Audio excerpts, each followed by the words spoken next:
Welcome to smart wrestling channel. Some இன்ட்ரெஸ்டிங்கான wrestling news தான் பார்க்க போகிறோம். அதுக்கு முன்னாடி சேனல் சப்ஸ்கிரைப் பண்ணிட்டு லைக் ஒன்று தட்டி விட்டு பாருங்கள். ஃபஸ்ட்டு ஸ்டார்ட் பண்ணுவோம். இந்த மண்டே நைட் ராவில் இருந்து ஃபஸ்ட்டு ஆரம்பித்தானுங்க பாருங்கள் ஷோவை. இந்த அளவுக்கு ஒரு கொஞ்சம் ரொம்பவே டல்லாக பார்த்தீங்கன்னா புக் பண்ணியிருக்காங்க. இந்த ஸ்ட்ரேஞ்சர் திங்ஸ் மூவி கூடலாம் இது கம்பேர் பண்ணி அது கொலை பண்ணியிருந்தாங்களா, வேறு லெவலில் இருக்கும் அப்படின்னு நினச்சேன். பட் சிம்பாலிட்டிக்காக பார்த்தீங்கன்னா ஒன்றுமே இல்லை, ஒரு ரிட்டர்ன் இல்லை, ஒன்றும் இல்லை, அப்படியே சப்புன்னு பார்த்தீங்கன்னா முடிச்சு விட்டானுங்க. எதை பற்றி பேசலான்னு கேட்டிங்கன்னா மெயின் ஈவெண்ட்டை பற்றி. சிஎம் பங்கும் பிரான் பிரேக்கும் மேட்ச் நடந்தது. What a match! இந்த மண்டே நைட்டை தூக்கி நிலநிறுத்துறது இது ஒன்று தான். மேட்ச் பார்த்தீங்கன்னா தாறுமாறாக இருந்தது. சிஎம் பங்கு இவ்வளோ வயசாச்சு, இதுக்கப்புறமும் இப்படிலாம் சண்டை போடுவாருன்னு கேட்டிங்கன்னா நான் சண்டை போடுவேன்ற மாதிரி பார்த்தீங்கன்னா ஃபுல் எஃபெக்டை போட்டு பிரான் பிரேக்கர் கூட சண்டை போட்டிருக்காங்க.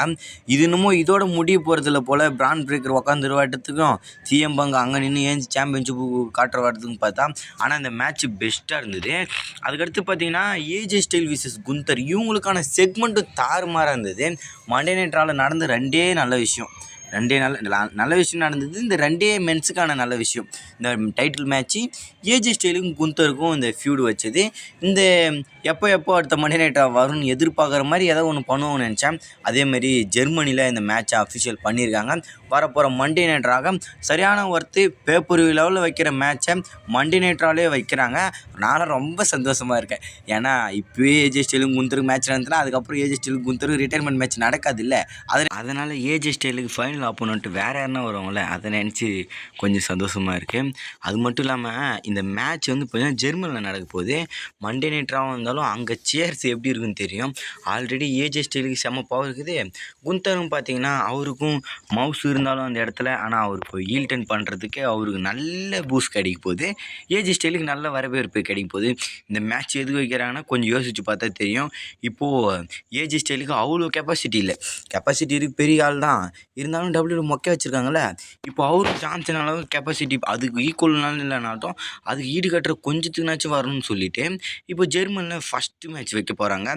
அங்கே கிடைக்கிற சப்போர்ட்டில் தலைவன் தானாக மேலே வந்துடுவார், பெரிய லெவலில் பொசிஷன் வந்துடுவார். அதுக்கப்புறம் கொஞ்சம் சான்சன் லெவலுக்கு பண்ண மாட்டாங்க. அவருக்கு மாதிரி இத்தனி இது வச்சு இவ்வளோ கூட போதெல்லாம் இந்த மாதிரி இல்லை, சிம்பிளாக வச்சு சிம்பிளாக கொஞ்சம் முடிச்சு விட்ருவாங்கன்னு நினைக்கிறேன். அதுக்கடுத்து வந்து பார்த்திங்கன்னா இந்த கிட்டத்தட்ட ஃபஸ்ட்டு ஷோலே 4 டைட்டில் பார்த்திங்கன்னா சேஞ்ச் ஆகியிருக்கு. ஸ்மாக் டவுனில் அந்த யூனியன் சாம்பியன்ஷிப்பு, ராவில் மண்டே நைட்டரோட அந்த இன்டர்கான்டினல் சாம்பியன்ஷிப்பு, அப்புறம் திரும்பி ராவில் இந்த டேக் டீம் சாம்பியன்ஷிப்பு, NXTயில் நார்த் அமெரிக்கன் சாம்பியன்ஷிப்பு. இது வந்து பார்த்திங்கன்னா எல்லாமே பார்த்திங்கன்னா டைட்டில் சேஞ்சஸ் நடந்திருக்கு. அது எப்பயுமே பண்ணுறது தான். ஃபஸ்ட்டு ஷோவிலே இல்லை எண்டிங்லேயே பார்த்தீங்கன்னா டைட்டில் சேஞ்சஸ் பண்ணுவாங்க. ஆனால் இந்த மாதிரி டைட்டில் சேஞ்சஸ் நடந்து யாரும் எதிர்பார்க்கல. நெக்ஸ்ட் வந்து பார்த்தீங்கன்னா ரேண்டி ஆட்டன் ஒரு இது பண்ணியிருக்காரு. ரேண்டி ஆட்டன் ரிட்டர்ன் பண்ணது கிட்டத்தட்ட 45 மில்லியன் வியூஸ் போயிருக்கான். அதுவும் அன்றைக்கே பார்த்தீங்கன்னா போயிட்டு இப்போதைக்கு டபிள்யூ கொஞ்ச நாளாக எந்த ஒரு இதுவும் அவ்வளோ வியூவர்ஷிப் வாங்கலை. ரேண்டி ஆட்டன் ரிட்டர்னை கொஞ்சம் பெரிய அளவில் பார்த்தீங்கன்னா செலிப்ரேஷன் பண்ணியிருக்காங்க. தலைவனுக்கு தனி ஃபேன் பேஸ் இருக்குங்க. அப்புறம் அவர் வந்தார்னா அவரோட பவரை காட்ட வேணாம். ஆனால் இவனுங்க என்ன தான் ரேண்டி பவர் இருந்தாலும், என்ன தான் ஃபேன் பேஸ் இருந்தாலும், இவனுங்க மொக்கையாக காட்டுறது தான் ட்ரிபிள் ஹெச்சோட வேலை. என்னான்னு நினச்சிட்டு தான் 2 வருஷமாக இப்படி பண்ணி வச்சுருக்காங்கன்னு தெரியல. இப்போ கூட பார்த்தீங்கன்னா ஒரு பெரிய நியூஸ் இருக்குது, நான் அது கடைசியில் சொல்கிறேன். இப்போ சொன்னால் அது அவ்வளோ சுவாரஸ்யமாக இருக்காது. இப்போ வந்து பார்த்திங்கன்னா தலைமை சோஷியல் மீடியாவில் ஒரு பெரிய வரவேற்பு பெற்றிருக்காரு. நெக்ஸ்ட் வந்து பார்த்திங்கன்னா ஸ்டிஃபனி வெல்கர், இவங்க வந்து பார்த்திங்கன்னா வேர்ல்டு ஹெவிவெயிட் சாம்பியன் ரிலிங்குஷ் பண்ணுற மாதிரி வருமா? ஆமாம் கைஸ், வரப்போகுது. இப்போ ஏன்னா மேட்ச் விளாண்டதில் இன்ஜுரி ஆகிடுச்சு. இப்போ ரக்கல் ராட்ரிகல்ஸ் ஆல்ரெடி இன்ஜுரியில் தான் வந்தாங்க. நோண்டி ரக்கல் ராட்ரிகல்ஸ் க்ளீனாக அடித்து போட்டு பேக் ஸ்டேஜில் கூட விடல, நல்லா பலமாக அடித்து தாக்கி வச்சுருக்காங்க. இதெல்லாம் வச்சு பார்க்கும்போது டைட்டிலை வெக்கேட் பண்ணுற நிலமை வரும். ஏன்னா ஆல்ரெடி இன்ஜுரி ஆனதுக்கே டைட்டில் வெக்கேட் பண்ண போகிறாங்களா இல்லையான்றதை பற்றி தான் பேச வந்தாங்க. இல்லை நான் டைட்டில்லாம் வெக்கேட் பண்ண போகிறதில்ல, எனக்கு அவ்வளோ மோசமான இன்ஜுரி இல்லைன்னு சொல்லியிருப்பாங்க. வந்து பார்த்திங்கன்னா அடித்து போட்டு பெரட்டிட்டாங்க. இதை வச்சு பார்க்கும்போது இப்போது இந்த ஜட்மெண்ட் டேக்கு பெரிய விரிசல் வருமோ? இப்போ ரக்கல் ராட்ரிகல்ஸ் தானே அடித்து இன்ஜுரி ஆக்கி டைட்டில் ரிலீஸ் பண்ண வச்சாங்க.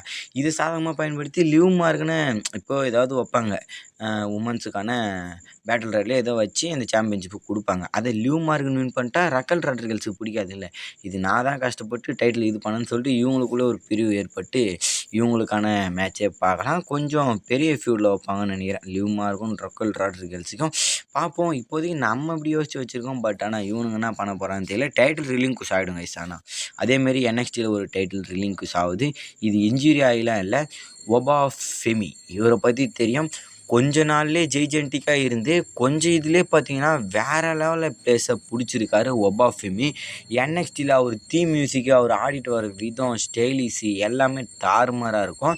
இப்போது டைட்டில் டிஃபெண்டிங் பண்ணார். TNAவோட எக்ஸிபிஷன் சாம்பியன் வச்சுருக்காரு கூட. அதை ரீட்டனும் பண்ணிட்டார் அவருடைய டைட்டிலை.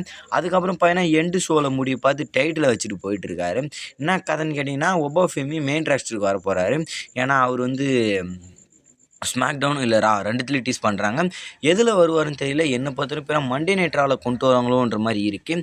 ஆல்ரெடி NXT இந்த சாம்பியனுக்கு இன்னொரு நபர் பின்னாடி இருந்து எங்கே பார்த்தாலும் வந்து பார்த்துட்ருக்காரு. அவர் அந்த டைட்டில் ரிலிங்க்விஷ் பண்ணி அங்கே நின்று பார்த்துட்டு இருந்தார். ஒருவேளை அவரு வின் பண்ணுறதுக்கு வாய்ப்பு இருக்கான்னு தெரியல. ஆனால் ஒபா ஃபெமி யாருக்கிட்ட டைட்டில் தோத்துட்டு வேணால் வர வச்சிருக்கலாம் மெயின் ராஸ்டருக்கு.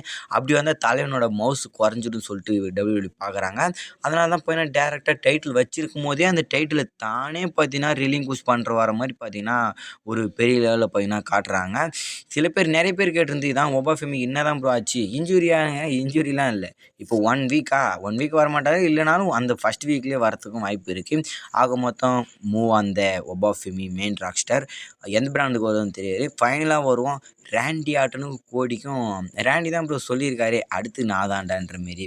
எங்கன்னு பார்த்தீங்கன்னா ராயல் ரம்பிளில் மேபி ரேண்டிக்கும் கோடிக்கும் மேட்ச் நடக்கலாம். இது வெஸ்டர்மினாகலாம் கொண்டு போகலான்னு தெரியல. ஏன்னா இப்போ பிரான் பிரேக்கரை அந்த தோல்வி அடைஞ்சதை பற்றி அவர் ராயல் ரம்பிளில் வின் பண்ண வச்சுருவாருன்னு தோணுது. இல்லை ரோமனை வின் பண்ண வச்சுருவாங்களோன்னு தோணுது.